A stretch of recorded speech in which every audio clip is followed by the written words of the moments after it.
Hi everyone, welcome to this week's Azure update. It's the 24th of October. As always, we have the chapters, so you can jump to any particular update you care about the most. New videos this week. So I actually posted a little YouTube short just about skin cancer awareness.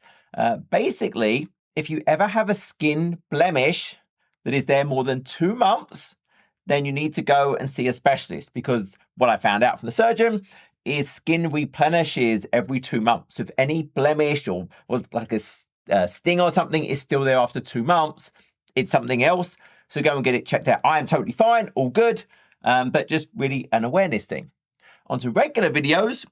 So I dived into Azure Managed Redis, that in-memory database that, yes, can be used in caching scenarios. And we do a really cool demonstration using it to cache inferencing from a generative AI model, basically accelerate operations and save money. But there's also a number of non-cache scenarios. And so I go through the architecture and how you can use that. I then dived into how do you work out the alignment of availability zones between different subscriptions within a region? Because a subscription's availability zones actually map almost randomly to different physical sets of data centers. So if I need an alignment to understand, well, AZ1 is which AZ in a different subscription, I walked through how to do that. I wrote a little script that does it. And then top 3 tips to be a great cloud architect. It's been coming up a lot in a lot of conversations, so I just did a little video, my top 3 tips. So on to what's actually new on the compute side. So Azure Functions now has Python 3.13 support. And you can even now target a specific desired runtime version because of a recent Functions update as well. For the Azure Kubernetes service, I can now target an upgrade from Azure Linux 2.0 to 3.0 as part of a specific OS SKU. I can say, hey, I want an OS SKU of Azure Linux 3, which will now upgrade the operating system separately from the Kubernetes upgrade. So if I'm running Kubernetes 1.28 and above, I can now target the OS upgrade separately from the overall Kubernetes. And shared capacity reservation groups is now available in preview. And that's why I did that other video about AZ alignment. So capacity reservations let me reserve capacity of a specific SKU in a specific AZ in a specific region. So then it guarantees when I try and provision VMs or VM scale sets, the capacity would definitely be available. Before, that capacity reservation was only usable in the subscription into which you created it. And I start paying for it as soon as I create the capacity reservation. Well, now I can actually share that capacity reservation. So another subscription can use that capacity reservation, providing you have the right permissions. And it's actually up to 100 different subscriptions could share a capacity reservation. So it opens up a lot of new scenarios. So, hey, now in my DR Azure region, I could use a capacity reservation to ensure capacity is there if I need it. But rather than it sitting idle, I could run dev test in there. And then if there's an actual DR, hey, I'll shut down the dev test and I'll spin up production into it. I'll do a full video on this next week. And virtual machine virtual core customization is available in preview. So I can now target a number of different attributes of the virtual CPUs my virtual machine see. For example, I can disable the simultaneous multi-threading, the hyper-threading, where one core looks like multiple logical cores. And I can use configurable constrained cores where I hide a certain number of the cores, which is really useful if maybe there's a licensed product running in the OS and you pay based on the number of cores that are present in the operating system. So I can now hide a configurable number of them, but I would still get the other attributes of the virtual machine like memory, network, storage. On the networking side, so there are new app gateway migration scripts available to use in GA. So if I'm migrating from the V1 to the V2 versions of App Gateway, these will help clone the configuration of the V1 gateway to a new V2 gateway. That's going to include things like the TLS, the required certificates, and it will retain any public IPs used.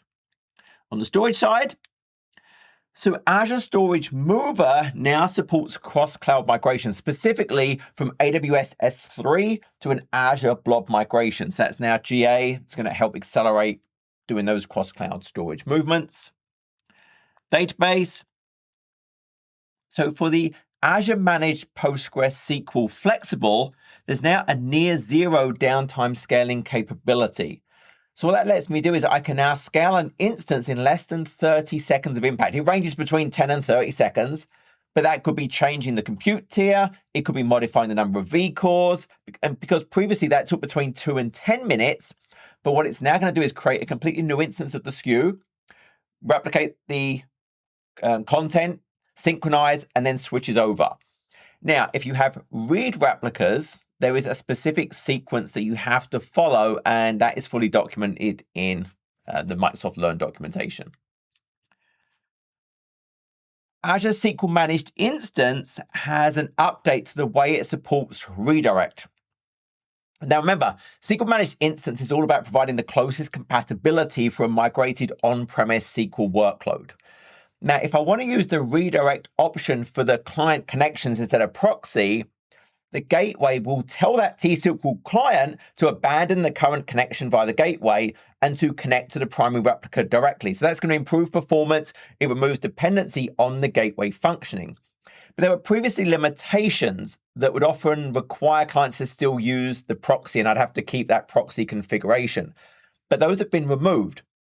So for example, now clients only need to talk to port 1433. Previously, there was this whole range of ports that had to be available.